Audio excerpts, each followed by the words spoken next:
Le premier, priver la Russie de sa première recette à l'exportation. On parle beaucoup du gaz, oui, parce qu'on est très dépendant du gaz, beaucoup plus que du pétrole russe.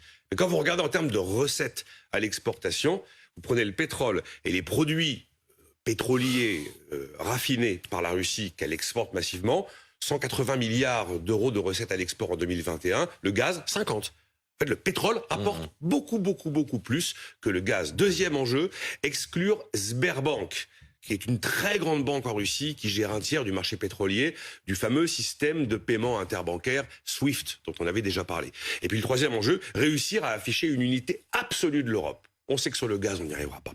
Il y a trop de pays trop dépendants comme l'Allemagne, comme l'Autriche, comme la Finlande, comme les pays baltes. On sait que sur le pétrole, on peut y arriver, trouver des solutions alternatives, que les gestes de sobriété mis en avant par l'Agence internationale de l'énergie il y a maintenant environ un mois sont beaucoup plus puissants pour se passer davantage du pétrole que de se passer du gaz. Voilà pourquoi c'est sur le pétrole russe que les Européens vont essayer d'afficher une unité et un vrai message politique. À quoi peut ressembler un accord des 27 justement sur les hydrocarbures russes? Alors il y aura plusieurs pistes pour essayer de réduire notre dépendance au gaz, mais sans dire qu'on fait un embargo sur le gaz parce qu'on n'y arrivera pas, ou en tout cas pas dans des délais brefs. Ensuite, l'affirmation que quand on paye les Russes, c'est dans la monnaie prévue dans le contrat, donc pas en roubles. Je vous ai dit cette semaine, c'est un peu une hypocrisie, cette histoire de paiement en roubles. Mais bref, voilà, on réaffirme la volonté qu'on ne veut pas céder finalement aux demandes de Vladimir Poutine. Ensuite, diminuer les achats de pétrole russe pour les arrêter totalement à la fin de cette année. Donc fin 2022, plus aucun baril de pétrole russe n'entre en Europe. On va rappeler l'arrêt total d'achat de charbon russe l'été prochain.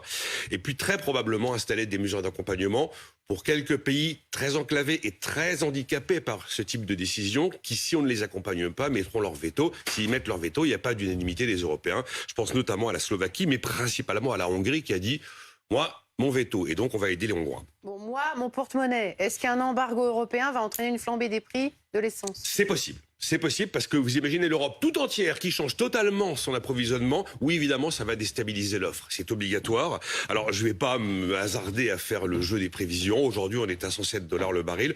En tout cas, soit dit en passant, le grand gagnant de tout ce qui se passe, c'est l'Arabie Saoudite. Car là, qui voit ses caisses se remplir à vitesse grand V, plus le baril est élevé. Mais il peut aussi se passer un autre phénomène qui pourrait calmer les prix du pétrole.